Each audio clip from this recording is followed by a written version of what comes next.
All right. Welcome to Brains and Banter podcast. I am just totally elated to introduce Tom Oliver, professor of applied ecology at the University of Reading.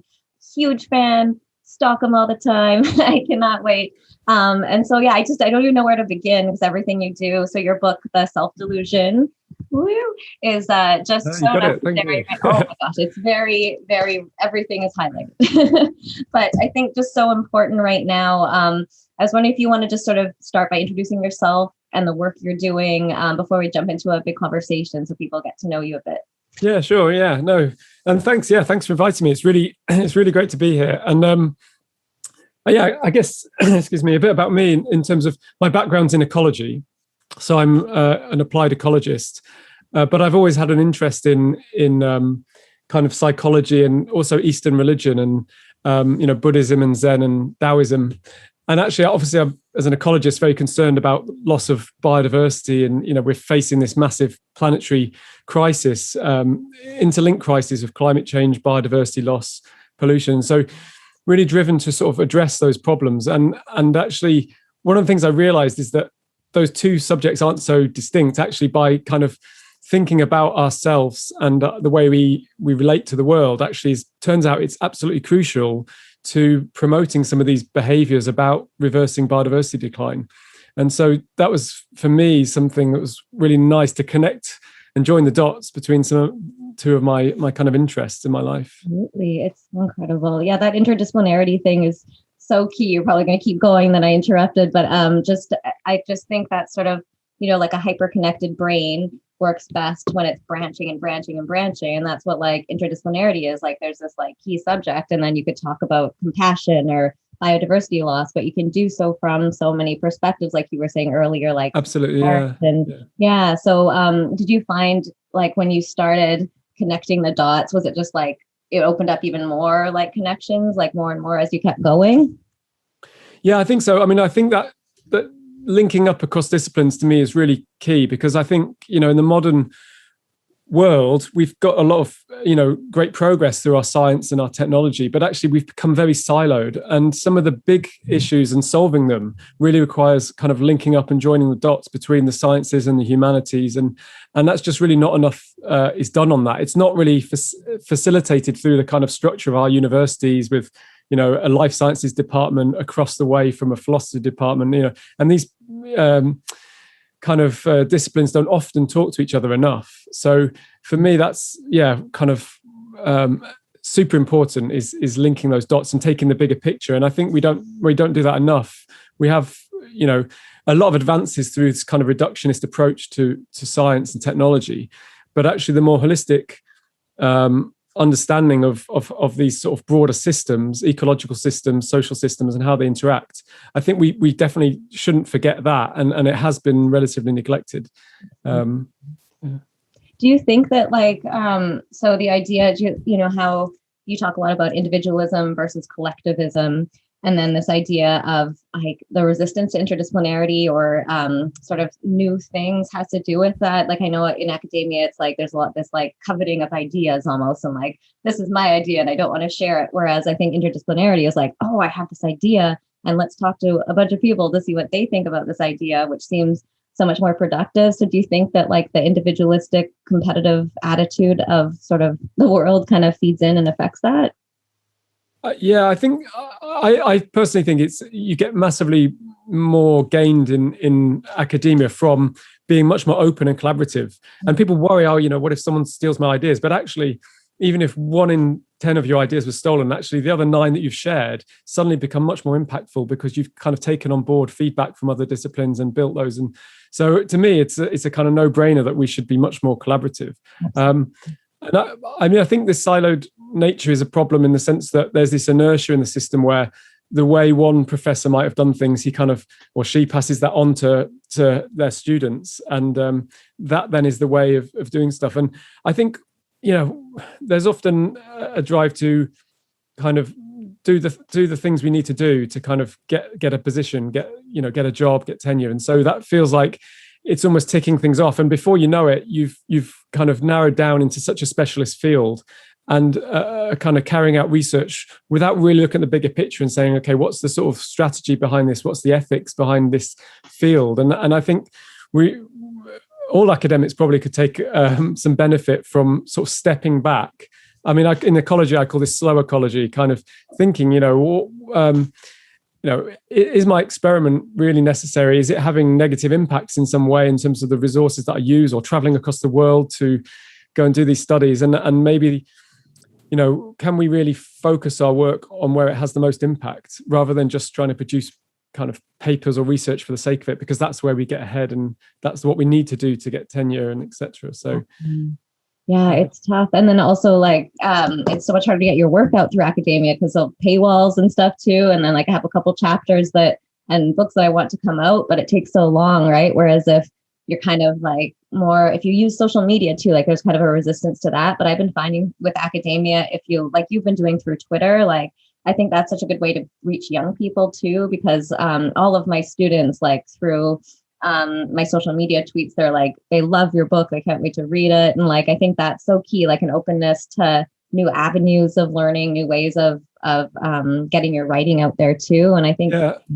absolutely. Yeah. And I also think there's this sort of paradigm that as scientists, you've got to kind of, be very serious and just do science. But actually, to understand the world, a lot of it happens at such tiny scales that we can't see, nanoscales, or over vast sort of geological periods that we just, our kind of instruments help us to understand what's going on at those, planetary scales or nanoscales.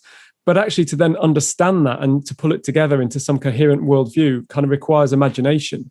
So there's a massive role there for, kind of more creative approaches for describing the world, and kind of through narrative nonfiction and different writing approaches, or even art and performance art approaches, to really kind of helping to communicate some of these ideas. I think that's key to science, really. Absolutely. Yeah, it's so interesting. The science can show you these amazing things and how they work, but then it's also well, why is that important? So I love what you do when you talk. Do you mind talking a bit about how you say the human condition is a systemic one, so systems thinking, and just how we comprise so many different dimensions? And I was wondering if you could say more of that, because that just no, sure. Yeah, I mean, because I think, especially in the modern world, and the sort of modern Western world, as it were, we have this kind of identity as distinct individuals, and we're distinct, autonomous individuals, and that's kind of, even our education systems say we have to kind of build a brand, and a government's sort of pushing us in that direction, saying there's no such thing as society, only individuals and their families. That's what Margaret Thatcher said. All these influences kind of that we soak up that culture, and it affects the way we think. We've also evolved to have this sense of self, but actually it's become, in my view, maladaptive in the modern world. But actually, the crazy thing is, when you look at the science, it doesn't hold up. It doesn't hold up that we are these discrete entities, and that's what I mean when I say that we're kind of a kind of systems approach to the human condition is really taking on board that science. From a physical perspective, we feel our bodies are, this is me stood in front of the mirror, but actually our bodies contain loads of bacteria. 38 trillion of our cells are bacterial, so that's slightly more than our human cells.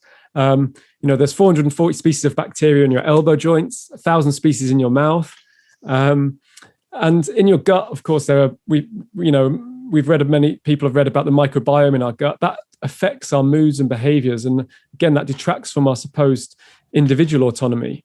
It's not just bacteria, actually. Our bodies are filled with viruses, fungi, single-celled organisms called protozoa. Some of these affect our behaviors. There's one called Toxoplasma gondii that can be transferred from cats. And actually that affects our risk-taking behavior.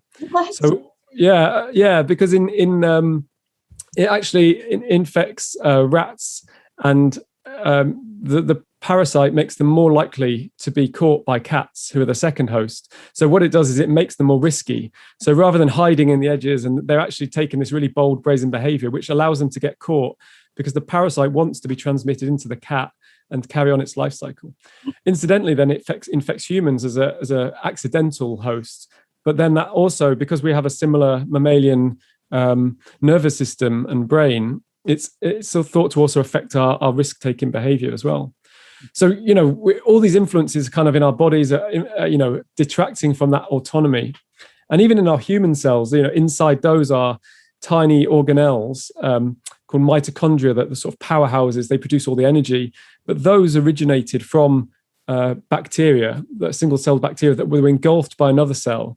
And that formed animal cells that then make up our body. So really, we're our kind of chimera of all different, like a walking ecosystem. And that, I mean, even our DNA, because you can say, okay, well, that's just our cells, but what about our DNA? They build the cells. That's mine, isn't it? My DNA. But a lot of our DNA, it can be inserted across species through viruses. They carry DNA molecules. So really, we're much more kind of interconnected physically than we might think when we stand in front of the mirror and say, this is me. The science is still learning a lot about that microbiome in our guts, but this dysbiosis of the microbiome, so upsetting the balance of those bacteria, which obviously antibiotics do because they kind of really disrupt those bacteria, and many are beneficial to us. So actually that dysbiosis is thought to, be responsible for many diseases, things like Crohn's disease, irritable bowel syndrome, asthma, obesity. All these diseases have been linked in some way to a disrupted microbiome. Of course, that's not always to say that that's the cause of the disease. It could be a symptom as well. But I think there's definitely clear links between, in some cases, a causal factor of disrupting that microbiome. And that's kind of changes the way we view these bacteria as well. Rather than this sort of germ theory that we have to keep everything clean, it's a bit more about, okay, there are some harmful bacteria, but many are kind of beneficial. It's all about the balance. And actually, it's more about gardening our kind of microbiome and the foods we eat. We shouldn't just be thinking of, chowing down calories to provide us with energy and battery power. It's actually more about kind of almost like creating a garden inside your body, and certain foods your particular body might not do well with, but other foods they do. And your kind of unique bacteria in your gut respond in a certain way. And it's kind of about learning to kind of get that balance of your particular body, I guess. This is all so cool. I just, my whole mind, even though I've like read a lot of this already too, hearing it from you and you articulate yourself so beautifully, my whole mind is blowing. Could you say more then too about like, you were talking about like that we have like a cloud of, is it bacteria around us? Yeah, no, we do. Because I mean, they're on our bodies, they're on our skin, as I said, but we're emitting particles all the time. We can't see them, but actually about 1 million microscopic particles are kind of coming off us all the time. And if I could take a bit of air from here and sample it and look at the DNA of that air, and it would have its own my microbial signature. So you could kind of tell it was me by sampling that air. Of course, that air also has cells from our body, because many of our cells are just with us a few weeks. Our skin cells, our gut cells just last a few weeks. So there's this kind of continual turnover. Our body's rebuilding itself. And the DNA, our DNA code is obviously controlling that rebuilding. So it's kind of scavenging materials from the environment and creating this body which looks like me.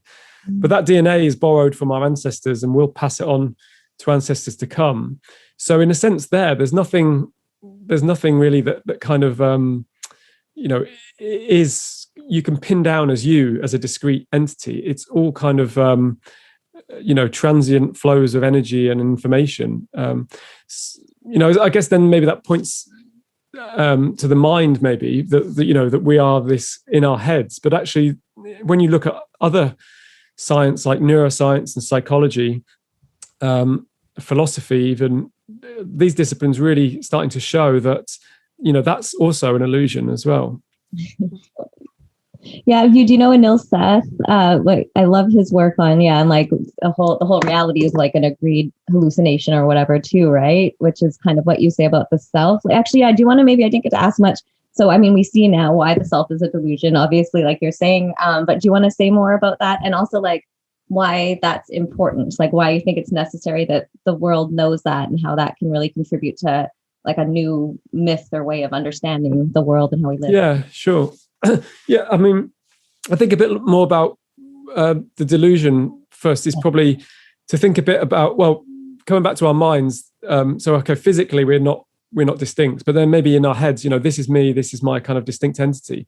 But as you say, Anil Seth, his work showing that it's this kind of an illusion that's kind of put together by your brain, that there's this distinct entity that kind of continues and persists through time. But actually that's, that is an illusion, because our brain is changing all the time, and there are 170 billion neurons in that brain, and there are new pathways being formed all the time, new gateways, links being made between those neurons. Even on like a momentary basis, as we talk now, our brains are changing, and so we're changing each other's brains. So where we feel like there's a kind of, here's me and there's you, actually it's kind of porous, and we're always influencing each other.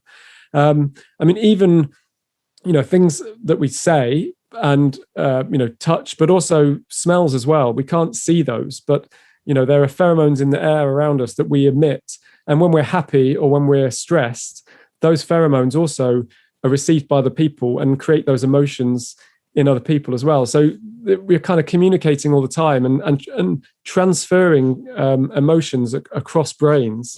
So for example, there's some really nice experiments, like you can make people stressed by putting them in a situation like skydiving or a stressful exam, and you take the t-shirts they've been wearing and then they put them on mannequins. The mannequins are the kind that dentists use to practice their surgery. And then the dentists, make more mistakes when those they're working on mannequins that have the stress pheromones on them. Whereas if you have a control that's got, it's got sweat, someone's been to the gym, but not in a stressful situation, they've just been listening to, I don't know, some nice music, working out. Actually, the dentists don't make the same accidents. So it's the kind of hidden pheromones that are they're creating this contagion and emotion. And that contagion as well between brains operates not just through pheromones, but through any kind of media, even social networks. Our taste in music, our risk of obesity, voting preference, those are all kind of contagious across social networks. So even people we haven't met, we can be influencing, or they can be influencing us. So when you pull this together, it does kind of break down this idea that our minds are discrete. And so, it is an illusion. And then the question is it a helpful illusion? Because it probably did evolve in some way. And evolution is usually creating things that are good for us. But actually, I think when you take that longer view and think about in the context of the modern world, that actually maybe it's not so helpful, or maybe actually the pendulum, as it were, has swung too far, and this sense of self as a discrete entity, that illusion has gone too far, and we need to sort of rebalance it with a more connected and collectivist worldview, I think. When we pull this science together and look at it in kind of its entirety, and I'm hoping it can sort of change people's worldviews. And like prison is a good example, that that the idea that someone is blameworthy is kind of strongly ingrained in us, that someone can be bad. It's an attribute that someone is done something wrong, they're inherently bad. But actually, you can track back, and maybe they were abused when they were a child, or maybe they even have a tumor in their brain, which actually can press on the part of brain regions like the amygdala, which inhibits certain fear responses and can create aggressive behavior. The sort of inhibitory pathways in the brain can be kind of overruled, and then people's behavior can be affected by those tumors in the brain. That's clearly known about. So in the sense, then, is someone to blame if they've just got a cancer growing in their head? It's not their fault. Or if something happened to them when they were younger, and it then affects the way their brain is wired up. Mm-hmm. So I think when we have that view of that the context a lot more, rather than this idea that someone has attributes and those attributes are fixed, and because they are an entity and that fixed entity has attributes, this more contextual view about the sort of interdependent chain of events that might lead to any particular situation, I think leads to a much more compassionate view of treating criminals. And maybe they do in some cases have to be locked up because they're certain brain pathways are so corrupted that they would be causing violence, and but actually hopefully we can rehabilitate people, and through compassion obviously it's going to be much more effective than the kind of blame type approach. There's also, related to prison, some really nice work looking at the effects of gardening and exposure to nature on prisoners. And this is the other side of the coin, in the sense that when you spend more time in nature, and gardening is a particularly good example, because not just does it expose you to all, like, lots of healthy microbes that are actually important for us, but actually that kind of exposure to just engagement with the natural environment breaks down that sense of a discrete self and actually makes us feel more connected. And that's been shown to really massively improve, reduce aggression, and also improve happiness. And actually there's some really nice, controlled randomized trials in prisoners, giving them access to gardens and not, and showing that it really reduces reoffending rates in prisoners. Oh, interesting. That makes me think too of, it's a little different, but like connected to beauty and nature is, have you seen those studies in hospitals? And so there'll be a hospital ward that is just plain gray and awful, or one that has like plants and flowers. And it showed that like the people who were in the ward that was beautiful, like recovered way faster, and were like, it was just remarkable. So again, that sort of speaks to the release of dopamine. Why do you think so? How dopamine is released when we're in nature, is that again just because we're getting that sense of interconnectedness, like we're seeing, okay, we're connected to this, and therefore the dopamine is released? Or I think there's a longer, there may be effects of sort of chemicals and hormones, but I think there's sort of longer lasting changes in the brain as well related to that experience of engagement with nature. So we're facing a mental health crisis in many countries. 1 in 10 people in the UK, for example, 1 in 10 children, suffer from depression, and many aren't getting treated. And 17% of adults in the UK on antidepressants. I think the figures are similar in the US and many other countries. So we face this massive crisis, and actually people feel isolated, and that makes them anxious and makes them feel alone and makes them depressed. And if you think about, when you feel more connected to the world and to nature and to each other, you feel less isolated by definition. So actually, I think that's one of the key pathways that, this feeling of being isolated makes us lonely, and it can have massive, physical health and mental health consequences. So actually just encouraging that sense of connection can have, really strong health benefits. And that can be through community activities where we feel more connected to each other. It can be through meditation, where, neuroscience has actually shown that it down-regulates these areas of the brain called the default mode, which is more about self-rumination and this idea of a sort of small ego, little me in the world. It actually makes changes, causes lasting changes in the kind of architecture of the brain to make people feel more connected to each other, and that leads to more compassion and more empathy. So I think that the science is really clear that that the benefits of feeling more connected can lead to sort of profound, lasting changes in the brain that lead to greater happiness at a personal level, but also more pro-social behavior. Incidentally, pro-environmental behavior as well, and this is where it links to the biodiversity crisis as well.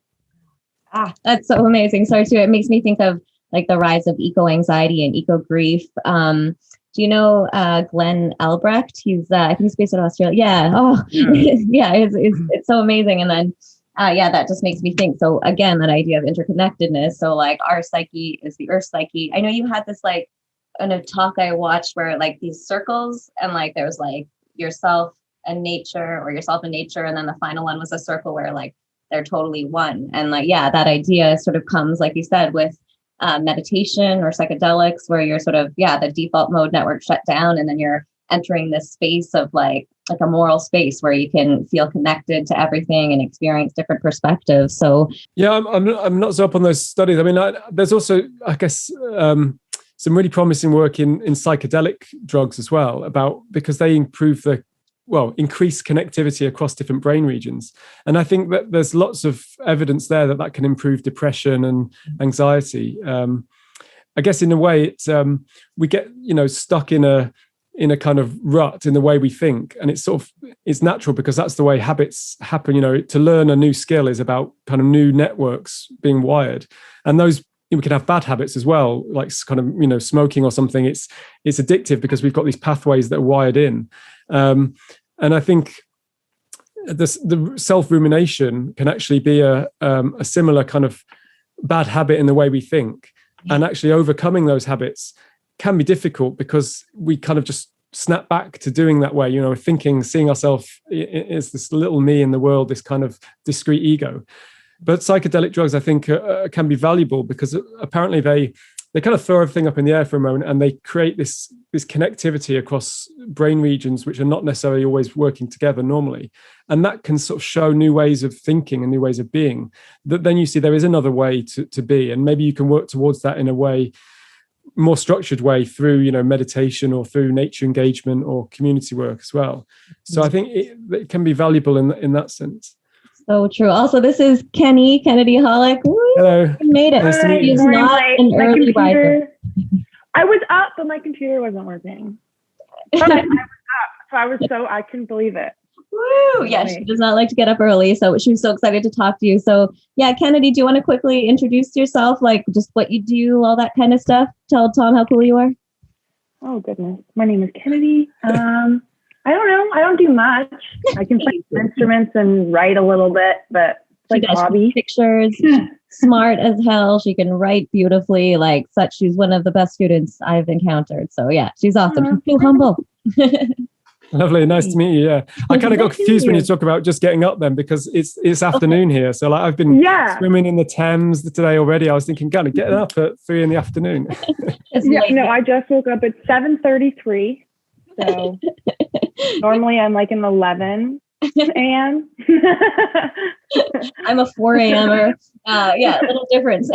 But swimming in the Thames, that's awesome. Oh God, okay, so that makes me think of too many more things. So also the idea I was talking to a person recently about like water therapy too, and how like that can similarly to nature like bring you into this idea of being more connected, since we're like, what percentage of water are we made of? So anyway, just the idea of like land-based teaching and being in nature and all this stuff. And again, psychedelics are so important, right? Because you like have synesthesia when you do them, which is what I wish I could develop on my own.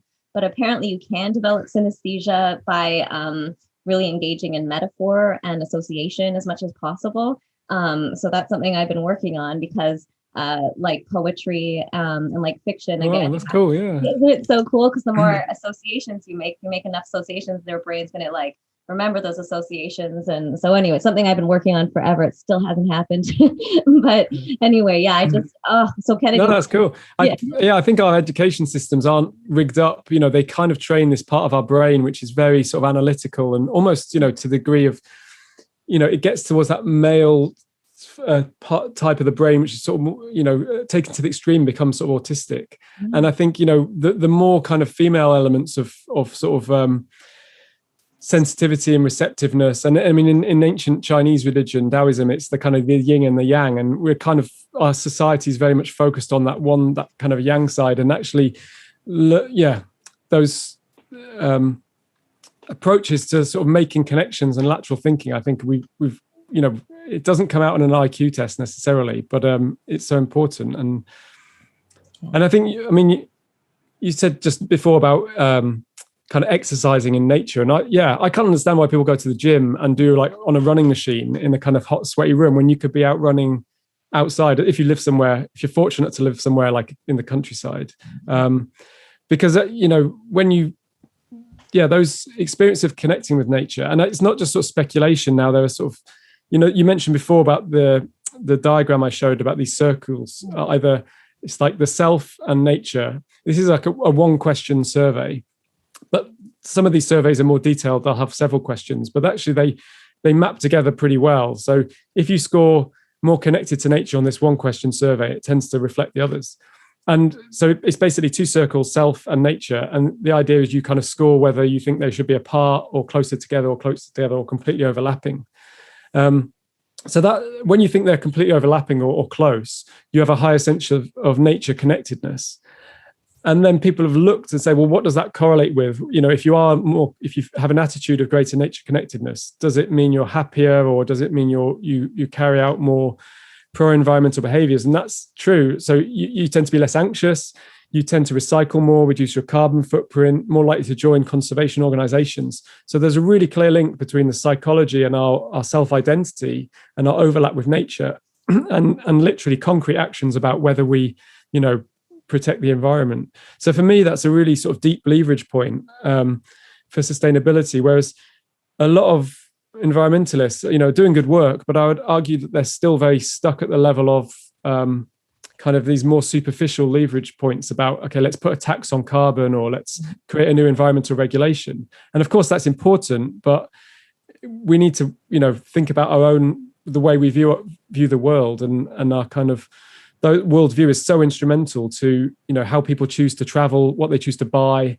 And that's some of the root causes and drivers of the environmental crisis that we face. Absolutely. Yeah. Kennedy, do you think that would make a difference in university? Like if you got to do sort of more classes outside, or you're interacting with nature more? Have you had any of that yet?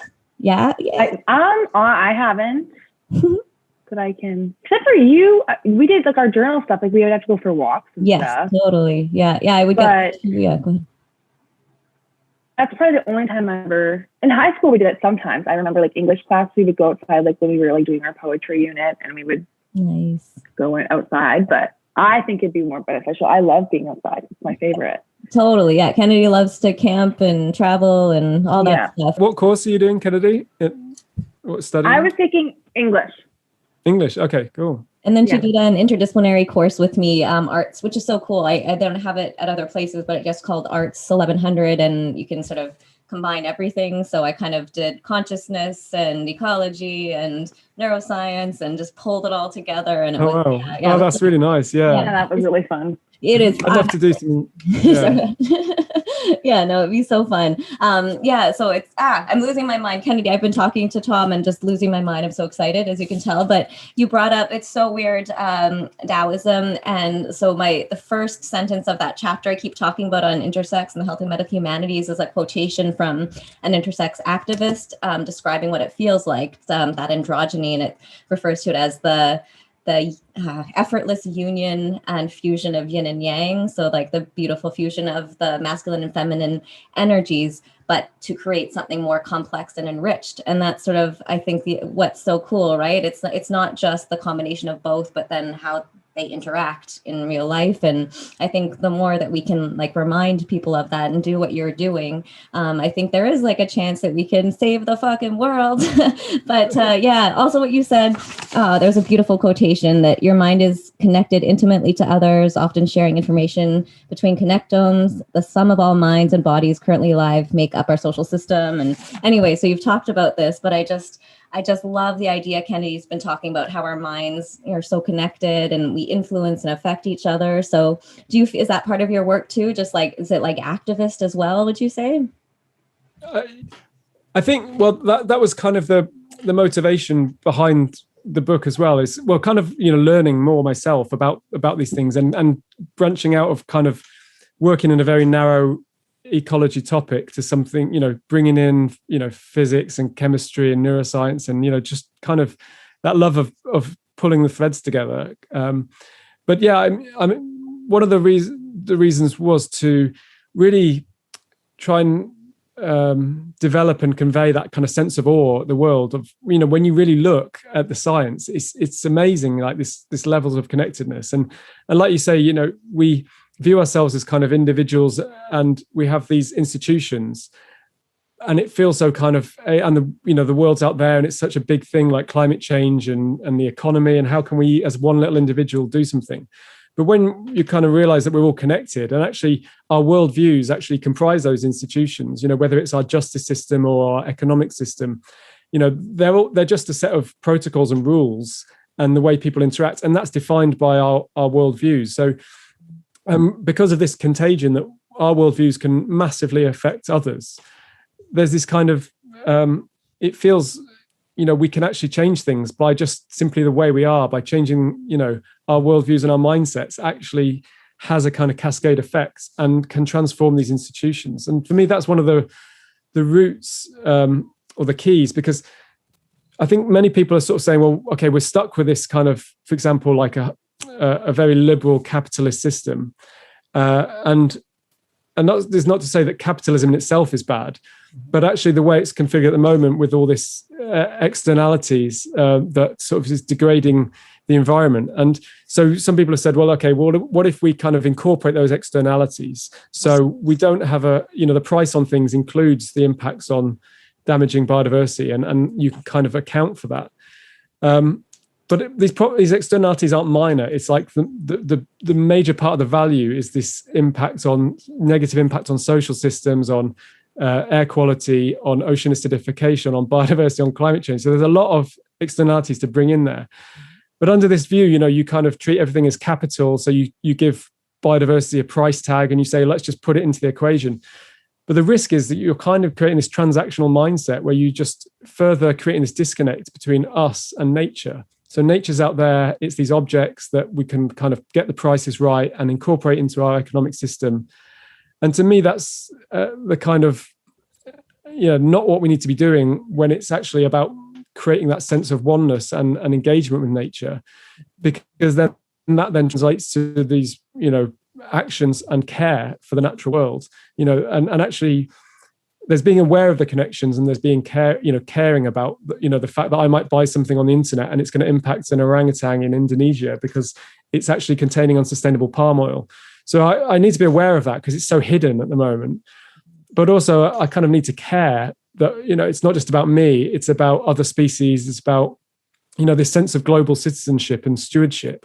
And that comes through changing our identity, which doesn't come through treating the world as kind of capital and a highly individualistic kind of framework. Yeah. So I think for me, that's why we need some more sort of deeper approaches to sort of transformation. I think we're wired up for connectivity and to be cooperative and to find joy in that kind of cooperation. And that's why I think, in a sense, the world is sick in the way we've kind of driven this culture, which is so individualistic and consumerist, and I think a lot of it is making people very unhappy and this causing these sky high rates of mental health issues. So actually, but we have the benefit of that. We are designed, to have empathy and to have these mirror neurons which allow empathy and this sense of when we that kind of sense where our identity is broader than just us and our body. We have it with our family. We don't, looking after our family doesn't feel like a kind of act of altruism. They're part of our identity. But if we can extend that sense of kinship beyond that to everyone else in the world and other species, actually protecting the natural world becomes an act of self-care, and that kind of empathy that we might feel can be expressed through the degradation of nature. And you talked about Glenn Albrecht, and I love Glenn's work about solastalgia. Is it this kind of emotion that we get where we experience the degradation of our natural places and that feel like home? And I think that is a healthy emotion in a way, because it's showing that we care about that environment and that place. And it's when people don't feel that care that they don't have that empathy. And that's the kind of one of the definitions of psychopathy, in a way, that you could literally watch someone be harmed and not care and not feel empathy. And so it's healthy to feel that loss, which is one of the, I suppose, the costs of being more connected, is that you become more sensitive to the degradation of that bigger world. And exactly. It makes you want to act more too. Kennedy, do you find in your age group, do you think there's more of an awareness? Do you think that sort of the message is sinking in? Do you have friends that feel more connected to nature and stuff? Yeah, for sure. Yeah, I think so. Yeah, my friend. Yeah, I have one friend in particular who's quite connected, for sure. Yeah, that's so. And do you find you're finding that more and more? When you go camping and stuff, do you feel at peace and less stressed, or is that sort of why you like it, or what do you like about it? Yeah, exactly. Yeah. There's no worries. You're just hanging out. Yeah, totally. Swimming. Yeah, it's just so relaxing. Yeah. And I like sleeping outside. I like being in a tent, and it's nice. It's so peaceful. It's so peaceful. It's very nice. So I kind of pinning my hopes on the kind of next generations to come, because I think it's difficult we get wired into a certain mindset as an adult, and it's harder to learn a new piano song when you're kind of more mature, and equally it's harder to think a different way. But I guess as sort of younger people, as it were, sort of develop, and actually there's much more potential to think a completely different way. And I just wonder, I don't know if you feel that there's potential that the generations coming, especially with like school climate strikes and Extinction Rebellion and all these different movements, whether there's going to be a much more different way of viewing kind of identity. And I mean, it could go the other way, of course, and you get this sort of generation identity where people want to be more nationalistic and xenophobic. I feel we're at a crossroads, and it'd be interesting to understand how we can kind of steward our worldviews and mindsets in a way which is much more beneficial for the survival of the human race, to put it bluntly. What do you think, Kenny? Do you think there's hope in the younger generations? That's exactly my hope too. Yes, I think so. I do too. I think so for sure. Especially like there's more of us who want change than there are who don't want it. I think that's very cool. Yeah, there are some people like who don't care. They're like, it'll never happen in our lifetime, and like I think that's such a bad mindset, because I want it. If it's not my lifetime, I want it to be my kid's lifetime. Like if I'm having kids, I want them to have a good life. I don't want them to be on like a burning planet. Like that's not fair. No, not at all. I want to do everything I can. And like, I know a lot of my friends feel the exact same way. So, and people I know and like associate with. So I have hope. Yes, me too. There's some people who will try and stop it for sure, just because they're negative and they just like, it's not going to happen. And I'm like, obviously, like if you think like that, no, if you don't do anything for it to happen. But I think it's important to have conversations and dialogue as well, because I think there's a danger that if we, like you have shocks like extreme weather events or financial crises, and there's a danger that people kind of retract to this more sort of mindset, which is much more kind of emergency kind of like, and also you stick together as a smaller in-group, and maybe it drives more nationalism and more xenophobia. And we have it in the UK at the moment, a much more sort of more nationalistic prime minister. And in America, obviously you had Trump. Thank God that's over now. But, the kind of a whole idea of like America first and build a wall and like kind of migrants out is this idea that we can just pull together as a group to get through adversity. So my worry is that, with more climate shocks, and we are going to get many more extreme events, we're going to get like not just migration in the thousands or hundreds of thousands, but in the millions. And how will society respond to this kind of pressure? Will it retract back to this more kind of xenophobic kind of let's stick together and like just build walls, or will we develop this kind of more sense of global citizenship? And I think that's a challenge, and how we face those threats. I think we kind of need to almost have the discussions now, because it's almost too late when you allow, for example, the right-wing media to also put their view on how people should respond. So like in the UK, there's lots of people come across on the channel, refugees, climate refugees, or from war. And, the papers will portray it as, kind of coming into our country, stealing our jobs. And before you know it, there's been a sort of strong policy to kind of keep people out and actually deport people, and even put them in prison. The new thing that's on the cards is to potentially put people in prison for up to 4 years just because they've tried to make a crossing. And this is crazy. If you've caused climate change and degraded environments, that then people feel that they need to leave, to then say, well, so I think that's why these ethical discussions are so important, I guess. So key. I also bring up Joel Bach and everything.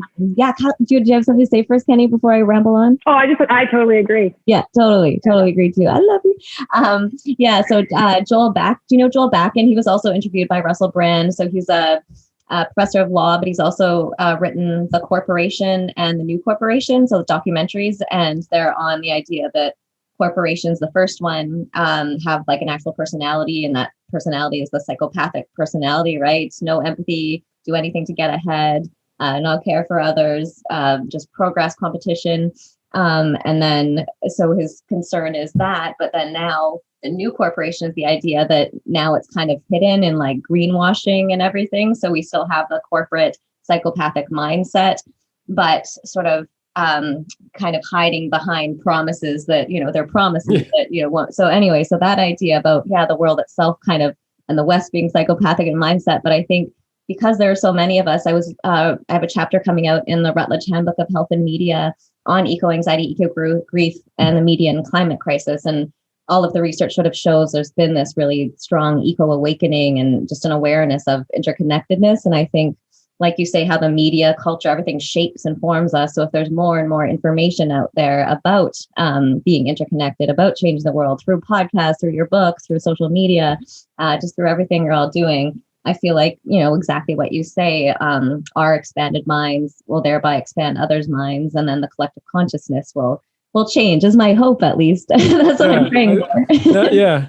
And I think there are definitely institutional barriers, as you highlight, these sort of corporations, and the fact that we give these corporations legal personhood, even though they're kind of show all the attributes of a psychopathy, is kind of a bit worrying, isn't it? Yeah. And there's no denying, when I talk about the kind of deeper psychology and identity as a kind of deep leverage point for change, that's not to ignore the fact that changing the laws around how companies are regulated or changing taxes, etc., is not massively important. It's just that there are feedback links as well between those. And I think, as I said, by kind of changing our mindsets, we can change, what media we buy, what we follow, what companies we support and choose to kind of give our money to, etc.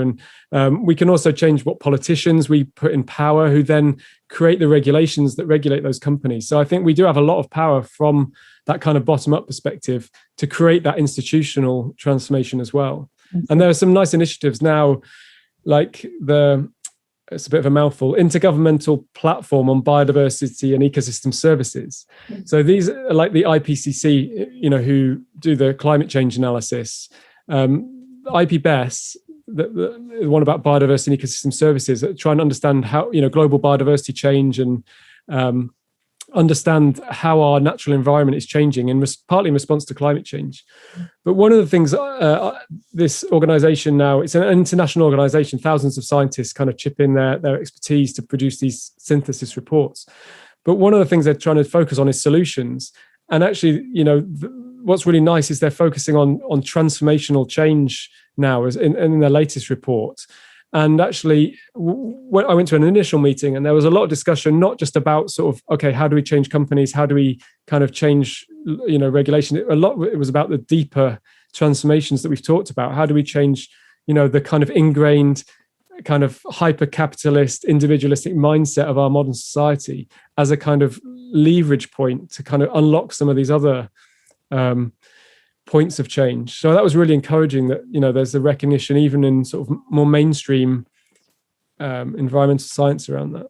Absolutely. I was just interviewing Annemie Paul, the leader of the Green Party of Canada here the other day, and hoping that too, like she's just so aware. And so also talked about the importance, you were talking earlier about like creativity. She thinks that like key to this like change awakening is our creatives and people who, because like requires the imagination, and anything we've ever invented requires the imagination, and we can alter reality through the imagination. So if we have all these, actually, because you're going to be a keynote at the international forum we're organizing in 2022, I was thinking that would be a really, really good way for us to just get the word out there and expand knowledge, get as many people involved. So yeah, we're so thrilled that you're going to be talking. Yeah, looking forward to it. Yeah, totally. It sounds like a really good forum. Yeah. I was so excited to speaking at it. I'm realizing though it's been close to an hour, so I don't want to keep you too long. But Kenny, did you have any questions you wanted to ask before we wrap up? Pressure? No worries. I'm chilling. You're just chilling. Yeah, Kenny. I get nervous. So I have a question, if that's allowed, as a guest on the podcast. So, because obviously you've had these really extreme heat events in Canada, and you talked about the Green Party leader. Do you think, is there signs that will, because we talked about, whether these environmental shocks could lead people to go, more towards the kind of xenophobia and sort of right-wing political slant, or whether they might go more left-wing. Is there any evidence that the kind of popularity of Green parties might go up in the face of some of these climate events? Do you think? I'm getting that sense from the support for Annemie, for sure. And I think key to that, which she brought up in the interview, is like Indigenous knowledge. because, Indigenous knowledge is all about like connection to the land. And so we have like Truth and Reconciliation Commission. And so they're going to be submitting a report and ideas, and that's all based on Indigenous knowledge, obviously, but then also playing into the climate crisis, because the way that Indigenous people live is how we should all be living, right? With respect for the land, reciprocity, gardening, growing our own food. I think that's so key. So I think in Indigenous populations, especially giving them a voice, us stepping back and being like, this is how we've Absolutely, lived. yeah. So I think it makes sense. What do you think in the UK? Yeah, I think at the moment we haven't had such strong kind of extreme weather events in terms of creating that sort of maybe a sort of stepping change in opinion yet. So I'm not sure. At the moment it's still very kind of driven, especially we have a very right-wing media, and at the moment it's sort of conservative government that, there's some nice research actually showing that conservative thinking, right-wing thinking is very sort of black and white. They don't like ambiguity. They can't tolerate ambiguity, which obviously, thinking about complex systems and how to manage the pandemic and climate crisis has a lot of ambiguity in these sort of system science. So that, for me, I think the much more sort of progressive approaches and left-wing political is much more appropriate for managing some of these complex crises that we face.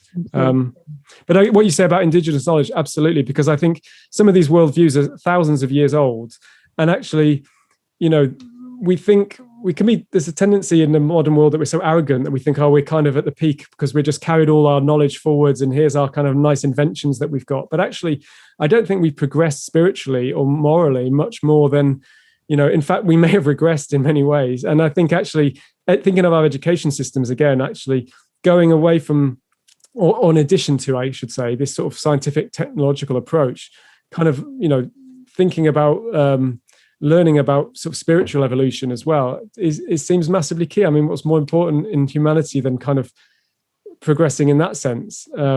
But actually, it seems to have been neglected relatively, I think. Okay, well, this has just been so awesome having Tom Oliver. Actually, before we say goodbye, is there anything you want to sort of end with, like a summation of everything, or what you really want to get through to everyone? Oh gosh, well, we've covered a lot. I should have told you. Yeah. No, I guess, we've talked.